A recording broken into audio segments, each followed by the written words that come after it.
Saint Augustine, Commentary on the Gospel of John, chapter 1, verse 34 to 51, following. John stood, and two of his disciples. Behold, two of John's disciples.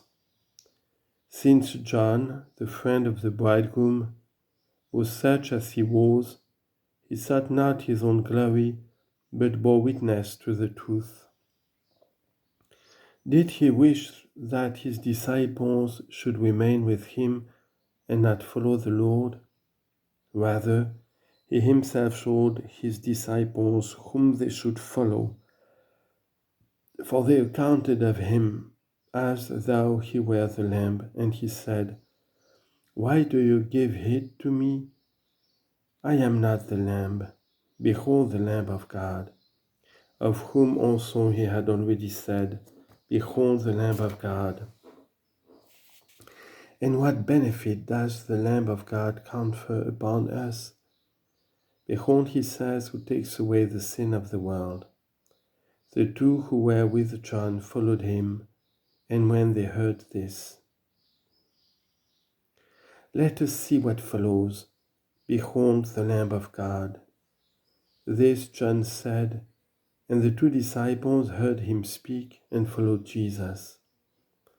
Then Jesus turned and saw them following, and said unto them, What do you seek?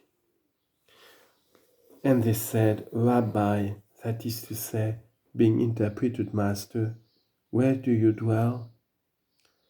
They did not follow him in such manner as that they should cleave to him. For it is plain when they clave unto him, for he called them from the ship. For one of the two was Andrew, as you have just heard, and Andrew was the brother of Peter. And we know from the Gospel that the Lord called Peter and Andrew from the ship, saying, Come you after me, and I will make you fishers of men. Matthew chapter 4, verse 19. And from that time they clave unto him, so as not to go away. On the present occasion, these two followed him, not as those who were not again to leave him, but to see where he dwelt, and to fulfill the scripture. Let your foot wear out the threshold of his doors.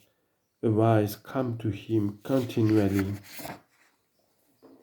and be instructed in his precepts. Ecclesiasticus chapter 6, verse 36 and 37. He showed them where he dwelt. They came and remained with him. What a blessed day they spent, what a blessed night. Who can make known to us those things which they heard from the Lord? Let us also build in our heart and make a house into which he may come and teach us and have converse with us. What do you seek? They said unto him, Rabbi, which is to say, being interpreted, Master, where do you dwell? He says to them, Come and see. And they came and saw where he dwelt, and abode with him that day. And it was about the 10th hour. Do you think that it did in no wise pertain to the evangelist to tell us what hour it was? Is it possible that he wished us to give heed to nothing, in that to inquire after nothing? It was the 10th hour. That number signifies the law, because the law was given in 10 commandments. But the time had come for the law to be fulfilled by love, because it could not be fulfilled by the Jews, by fear. When the Lord says, I am not come to destroy the law, but to fulfill. Matthew chapter 5, verse 17. Suitably then, at the 10th hour, did these two follow him, at the testimony of the friend of the bridegroom, and that he at the 10th hour heard, Rabbi, which is interpreted, Master. If at the 10th hour the Lord heard Rabbi, and the 10th number pertains to the law, the master of the law is no other than the giver of the law. Let no one say that one gave the law, and that another teaches the law. For the same teaches it who gave it. He is the master of his own law and teaches it. And mercy is in his tongue, therefore mercifully teaches he the law, that it is said regarding wisdom, the law and mercy does she carry in her tongue. Proverbs chapter 31, verse 26. Do not fear that you are not able to fulfill the law. Flee to mercy. If you can't fulfill the law, make use of that covenant, make use of the bond, make use of the prayers which the Heavenly One, skilled in the law, has ordained and composed for you. For those who have a cause and wish to supplicate the emperor, seek for someone skilled in the law and trained in the schools to compose their petition for them, lest perchance if they ask in an unbecoming manner, they not only do not obtain what they seek, but get punishment instead of a benefit. When therefore the apostles sought to petition and could not find how to approach the emperor God, they said unto Christ, Lord, teach us to pray, that is to say, O you who are our skilled one in the law, our assessor, ye, the confessor of God, compose for us a prayer. And the Lord taught them from the book of the celestial law, taught them how to pray. And in that which he taught, he laid down a certain condition: forgive us our debts as we also forgive our debtors. Luke chapter 11, verse 1 to 4. If you seek not according to the law, you become guilty. Do you not tremble before the emperor, having become guilty? Offer the sacrifice of humility. Offer the sacrifice of mercy. Pray, saying, forgive me, for I also forgive. But if you say, do, for what will you do? Whither will you go if you had lied in your prayers? Not as it is said in the Forum, you shall lose the benefit of the rescript, but you shall not obtain a rescript. For it is the law of the Forum that he who shall have lied in his petition shall derive not benefit from which he has obtained. But this among men, because a man can be deceived. The emperor might have been deceived when you did address to him your petition. For you said what you would, and he to whom you did speak knew not whether it was true or false.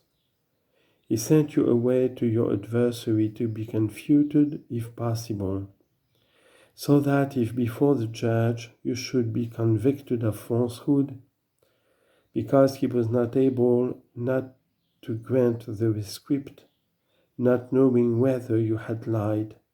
You should lose the benefit of the rescript in the place to which you had taken it. But God, who knows whether you lie or speak the truth, does not cause you to lose in the judgment the benefit, but does not permit you to obtain it, because you had dared to lie to the truth. What then will you do? Tell me. To fulfill the law in every part, so as to offend in nothing, is difficult. The condition of guilt is therefore certain. Will you refuse to use the remedy? Behold, my brethren, what a remedy the Lord has provided for the sicknesses of the soul. What then? When your head aches, we praise you if you place the gospel at your head, instead of having recourse to an amulet.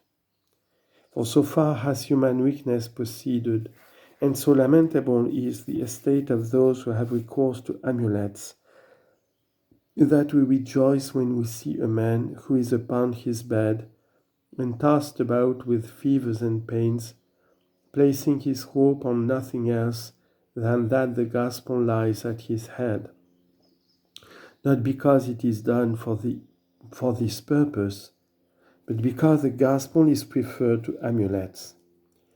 If then it is placed at the head to allay the pain of the head, is it not placed at the heart to heal it from sin? Let it be done then. Let what be done? Let it be placed at the heart. Let the heart be healed. It is well that you should have no further care regarding the safety of the body than to ask it from God. If he knows that it will do you good, he will give it you. If he give not to you, it would not have profited you to have it. How many are sick in bed, and for that reason are innocent? For if they were to recover, they would go forth to commit acts of wickedness. To how many is health an injury? The robber who goes forth to the narrow path to slay a man, how much better for him would it have been to have been sick? And he who rises by night to dig through his neighbor's wall, how much better for him to be tossed by fever? If he were ill, he would have been comparatively innocent. Being well, he is guilty of wickedness. It is known then to God what is expedient for us. Let us make this only our endeavor, that our hearts be whole from sins. And when it happens that we are scourged in the body, let us pray to him for relief. The Apostle Paul besought him that he would take away the thorn in his flesh, and he would not. What he disturbed? Was he filled with sadness, and did he speak of himself as deserted? Rather did he say that he was not deserted, because that was not taken away which he desired to be taken away, to the end that infirmity might be cured. For this he found in the voice of the physician, "My grace is sufficient for you, for my strength is made perfect in weakness." 2 Corinthians chapter 12, verse 8 and 9. Whence do you know then that God does not wish to heal you? As yet it is expedient for you to be scourged. When do you know how diseased that is which the physician cuts using his knife on the diseased parts? Does he not know the measure, what he is to do and how far he is to do it? Does the shrieking of him he cuts restrain the hands of the physician, cutting according to his art? The one cries, the other cuts. Is he cruel who does not listen to the man crying out, or is he not rather merciful in following the wound, that he may heal the sick man? This thing have I said, my brethren, in order that no one seek any other aid than that of God.